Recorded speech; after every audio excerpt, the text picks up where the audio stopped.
Halo semua, jumpa lagi di channel Belajar Arsitektur bersama saya, Sabita. Udah lama banget nih kita nggak ketemu ya.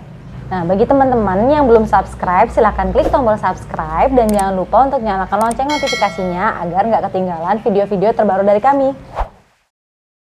Nah, di video kali ini kita akan membahas nih macam-macam material untuk peredam suara. Bagi kalian yang belum tahu, yuk simak videonya. Jika kita berada di ruangan yang berisik ataupun bergema, pastinya akan membuat kita tidak nyaman karena dapat mengganggu indera pendengaran kita. Polusi suara bahkan dapat mengganggu dan nantinya akan membuat kita menjadi lebih stres, terutama saat kebisingan berlangsung pada ruangan kerja yang tentunya membutuhkan konsentrasi yang cukup tinggi. Nah, peredam suara ini dapat menjadi material pilihan yang nantinya akan membantu untuk mereduksi kebisingan di dalam ruangan. Selain meredakan kebisingan, peredam suara juga mampu untuk menahan laju bunyi sehingga tidak membuat ruangan itu terlalu sunyi. Nah, peredam suara ini juga mampu mengendalikan bunyi di dalam ruangan sampai menyentuh angka tingkat sekitar 55 desibel. Nah, kira-kira seperti apa sih prinsip kerja peredam suara? Pada prinsipnya, peredam suara itu menggunakan sistem akustik di dalam ruangan. Material ini berfungsi untuk menghalangi kebisingan di dalam satu ruangan nanti yang akan berpengaruh ke ruangan lainnya.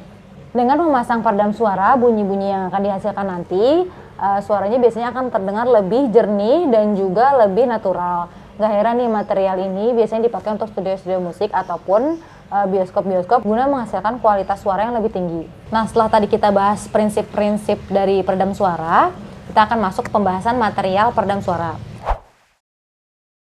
Nah, yang pertama ada material polietilen tereptalat atau biasa disebut juga dengan PET. Sebenarnya ada berbagai macam material yang banyak di pasaran, yaitu ada busa telur, ada polyester, ada green wool, ada rock wool ataupun softboard. Namun PET merupakan salah satu material yang paling sering nih digunakan oleh produsen-produsen karena kemampuannya menyerap dan mengendapkan suara sekaligus itu sangat baik. Nah, selain itu juga PET juga sangat mudah untuk dibentuk sehingga bisa nih disesuaikan dengan ukuran dan bentuk-bentuk ruangan. Pemasangan peredam suara ini bisa dibilang cukup praktis karena tidak perlu ada pemasangan rangka awalnya. Instalasi PET bisa diaplikasikan di permukaan dinding, lantai, ataupun siling-siling. Nah, proses pengaplikasiannya ini bisa menggunakan alat-alat perekat seperti paku, lem kuning, ataupun double tape. Tampilan warna pada peredam suara PET ini juga bisa dibilang cukup variatif sehingga bisa menyesuaikan dan juga fleksibel dengan desain interior yang nantinya akan diusung. Mengenai bahaya kandungan kimia dalam peredam suara PET, kalian nggak perlu khawatir nih karena material ini terbuat dari plastik daur ulang sehingga lebih ramah lingkungan.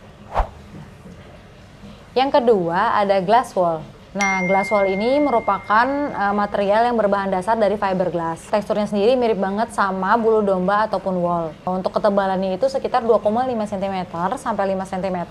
Sedangkan kepadatannya sendiri sekitar 25 gram per cm kubik hingga 75 gram per cm kubik.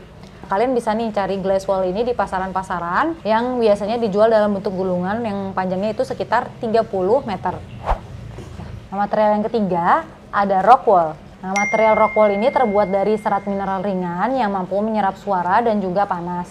Sekilas material ini mirip dengan glass wool, namun dia lebih padat sehingga orang-orang memilih untuk menggunakan rock wool ini sebagai material pelapis kedua setelah glass wool. Nah, jika kalian tertarik dengan material ini, kalian bisa membelinya di pasaran dalam bentuk lembaran ataupun gulungan.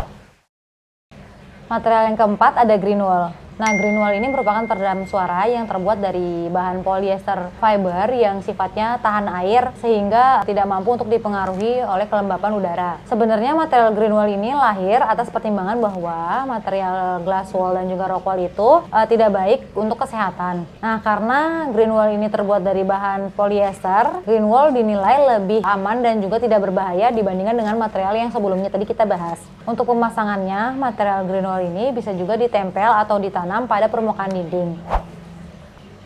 Material yang kelima ada busa telur. Mungkin kalian sudah tidak asing lagi nih dengan material yang satu ini karena material busa telur ini merupakan material peredam suara yang cukup populer dan juga sudah banyak digunakan. Material busa telur ini bisa dibilang memiliki bobot yang cukup ringan dan sangat mudah untuk diaplikasikan. Namun material ini memiliki banyak kekurangan dan juga kurang maksimal dalam meredam suara yang memiliki frekuensi yang cukup tinggi. Sebagai alternatif, kalian bisa nih memanfaatkan material ini, material busa telur sebagai material pelapis atau material peredam suara tambahan dari material sebelumnya.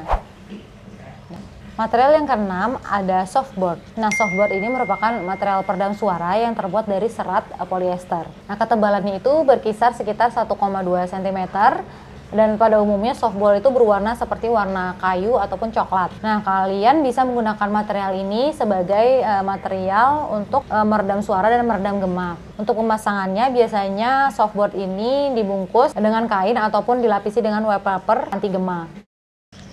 Yang ketujuh ada peredam suara alami. Selain menggunakan material-material peredam suara khusus, kalian bisa juga menggunakan peredam suara alami yang bisa kalian temukan atau bisa kalian gunakan seperti ornamen-ornamen ataupun furnitur-furnitur yang ada pada ruangan. Benda-benda ini biasanya juga dapat membantu untuk meredam suara secara alami. Contohnya nih ya, karpet yang melapisi seluruh ruangan, kemudian ada buku-buku yang memenuhi seluruh dinding-dinding atau rak-rak, itu juga bisa dimanfaatkan sebagai peredam suara alami. Selain barang-barang tadi, kalian juga bisa menggunakan tumbuhan atau pohon-pohon yang dapat membantu untuk meredam suara. Nah, pohon ini juga dapat membantu untuk meredam suara kebisingan yang datang dari luar sehingga membuat ruangan kalian menjadi lebih tenang dan juga sunyi.